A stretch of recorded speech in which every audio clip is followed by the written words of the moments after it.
We are the Quapaw String Quartet, and we're from your Arkansas Symphony Orchestra, and we have a presentation for you called Picture Music. And what we're going to do is we're going to kind of go through history and time relating periods of art to periods of music. Now, before we do that, we're going to talk a little bit about what you see in front of you. We are a string quartet. Can anybody tell me what quartet means? Yes? Instrument? Yeah, not instrument. Yes? Group of players? Yes. Specifically how many? 4. 4, that's right. So we are 4 string players. And all the instruments in front of you are part of the string family. We're all hollow inside. We're basically the same. We use this bow to rub up against the strings to make beautiful music. See how beautiful music? It sounds like something.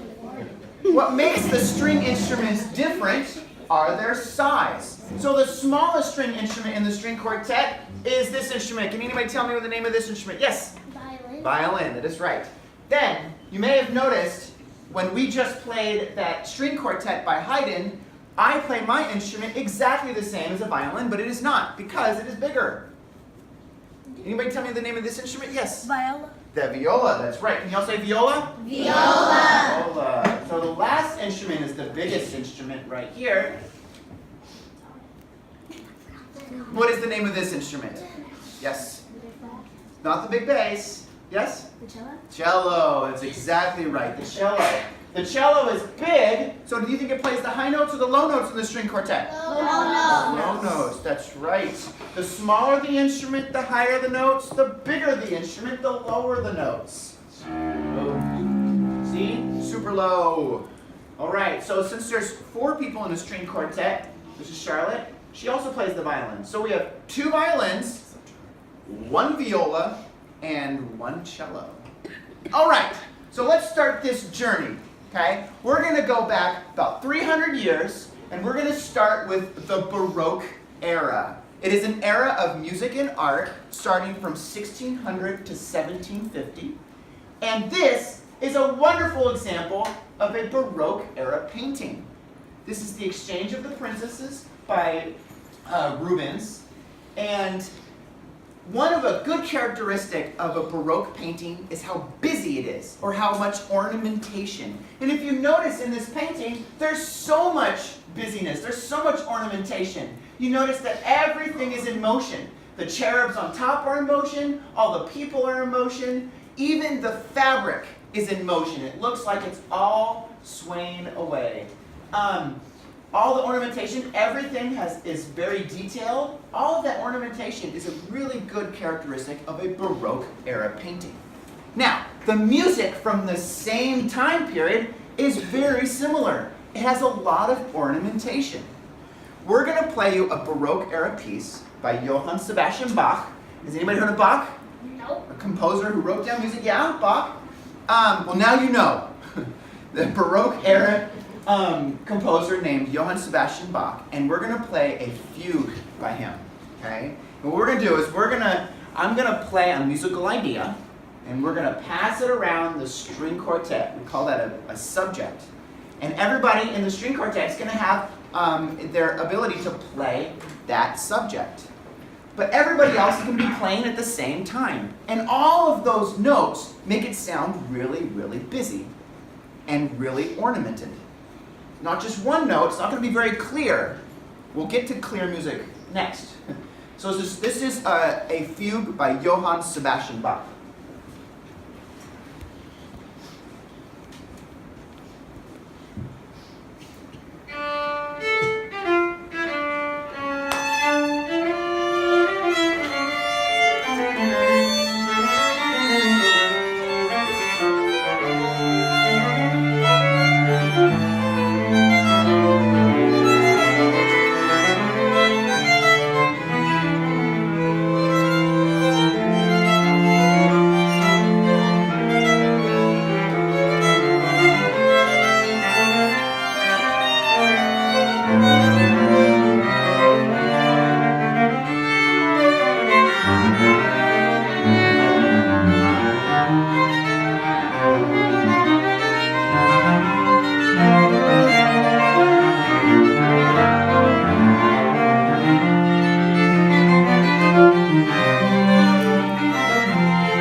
So instead of being really busy and ornamented and we're passing around everything that you just heard, instead classical music is very simple and balanced and symmetrical, all these things that you'll see in the painting as well. So it has a very clear story, something going on, and then a background. And you'll hear that when we play this next piece for you as well. You'll hear the melody and the violin, and then just kind of background stuff going on with us. So the next piece I'll be playing for you is by a composer named Joseph Haydn. And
Romanticism.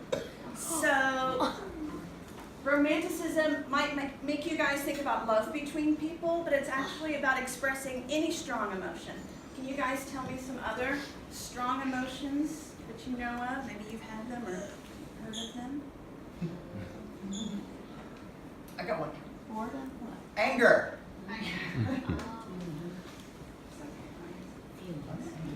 I'm just heard. Oh, yeah, I've heard that. Anger. Who else has heard of a strong emotion? Uh-huh.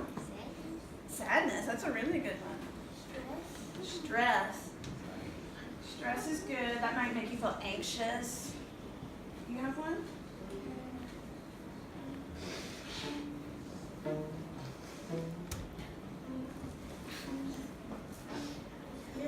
Fear. Confusion. Frustration. These are really good ones.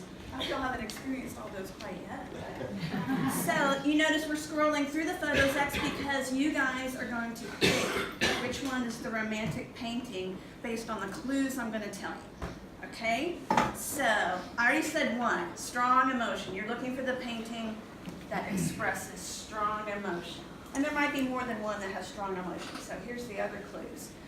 Romantic painters and composers like to use fierce nature as a subject.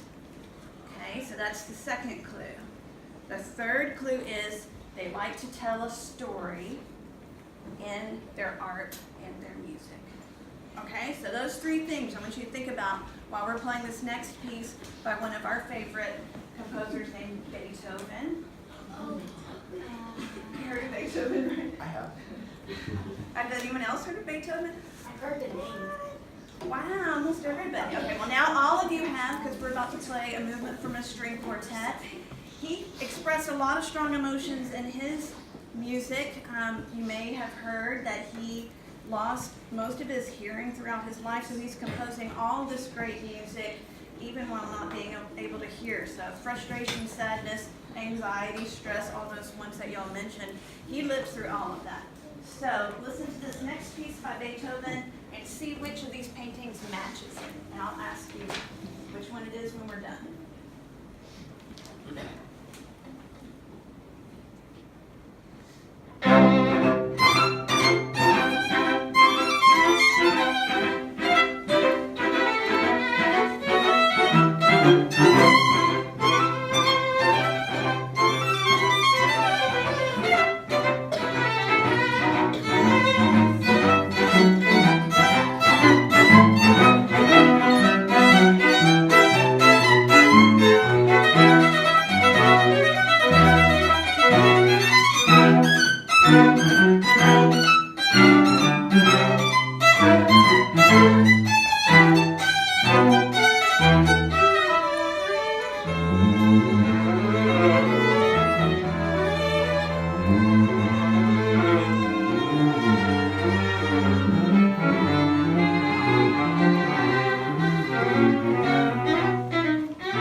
Before. Which period was this from?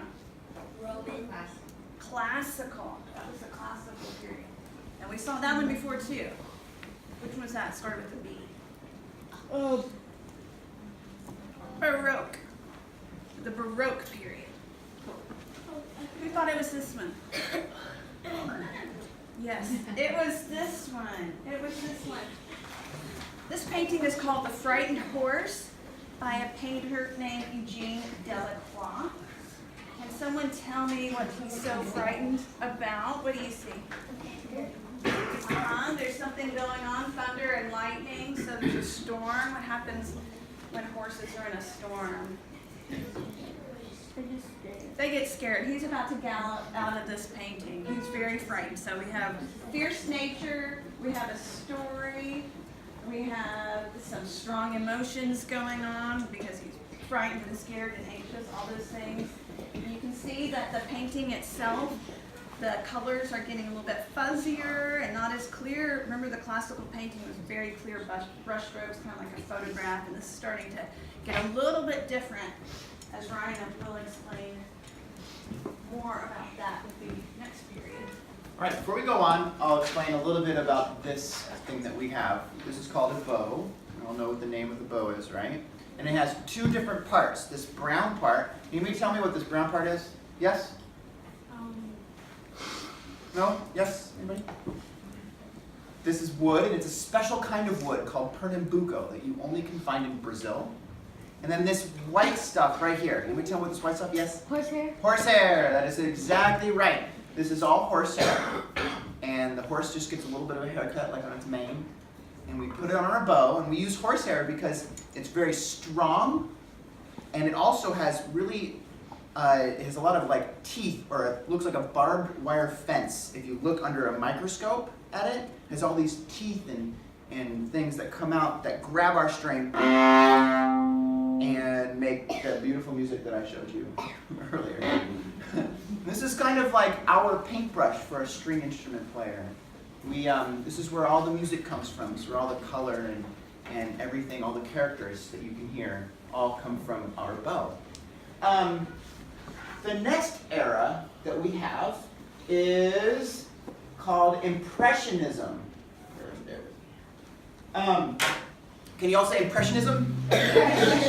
Impressionism was an era of music and art mostly in France between 1880 and 1920. And what Impressionism is they're getting away from all the stuff that you've seen beforehand. So in the Baroque era was busyness, but it was very clear. You could tell what was going on in the picture. Classical was simple but balanced, but you can also tell it's very vivid colors. But you could tell what was going on, very clear, defined lines. Then Romanticism was fierce nature and wanted to tell a story, but the colors get a little bit more mute and the lines get a little fuzzier. Well, in the Impressionism era, or Impressionistic, they want to get away from clear lines altogether, have no lines whatsoever. And so if you get up really close to this painting, it looks like big splotches of color. It's only at a distance that you can see what the actual painting is about. This painting is called The Water Lilies by Monet. And some of the characteristics of Impressionism is unclear lines, and they also wanted to show you how beautiful nature can be. Not how fierce it can be, but how beautiful it can be.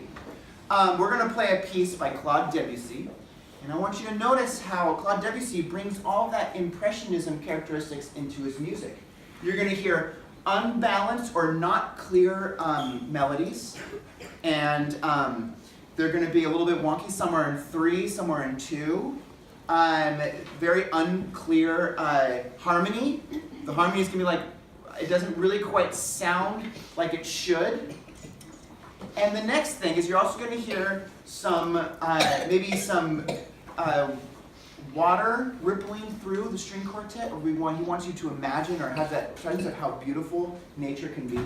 This is Claude Debussy's string quartet.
chance to ask us questions about our instruments or what we do. Yes.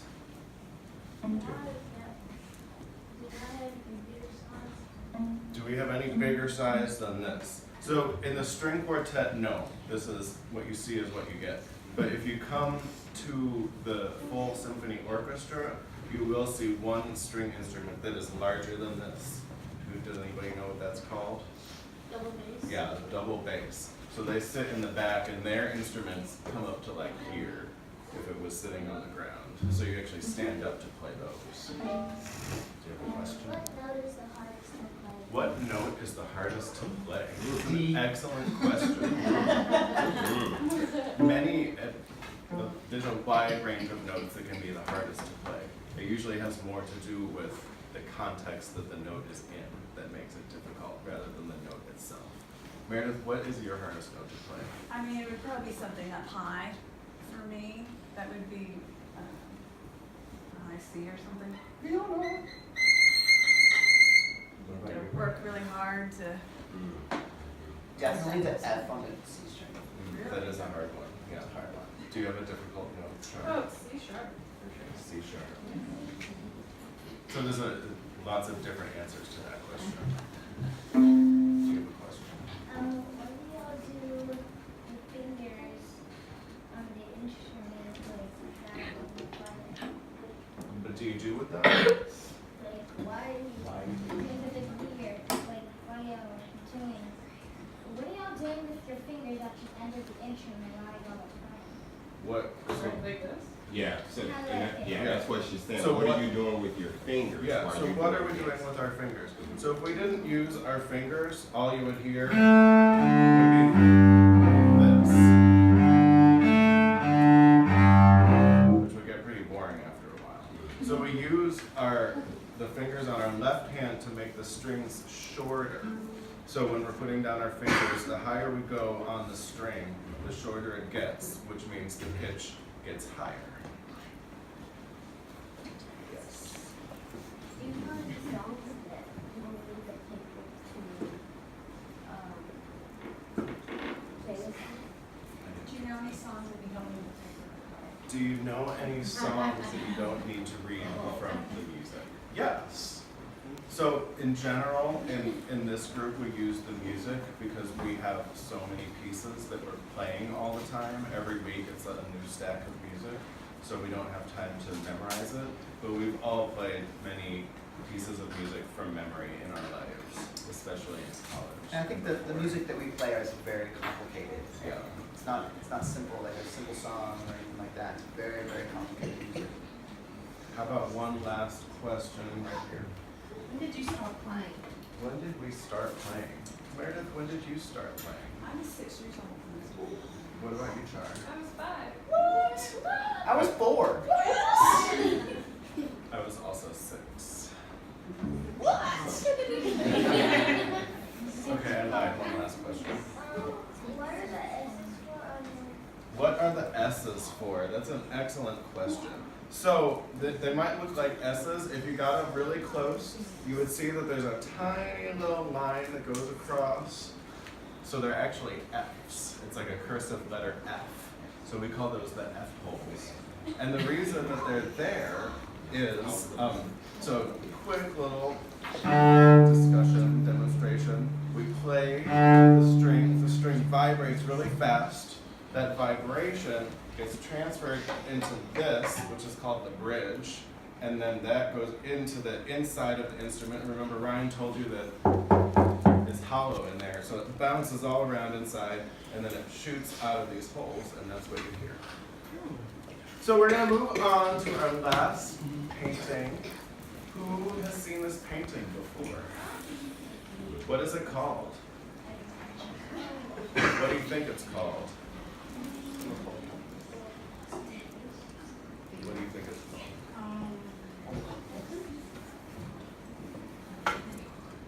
Not sure. Do you know what it's called? The Scream! This is The Scream, painted by Edvard Munch. This is an example of an expressionist painting. So tell me what is different about this painting from the other paintings that you've seen today. it has more emotion. That's a perfect description of this painting. So you'll notice some of the techniques that he uses. Everything's kind of swirly, right? The lines are not clear, kind of like what we saw in the Impressionist paintings. The sky might be on fire. His face is kind of bending around. There's some shady characters back here. But when do you feel happy when you look at this painting? No. What are some of the things that you feel? Yes. Yes. Scared. Yes. Surprised.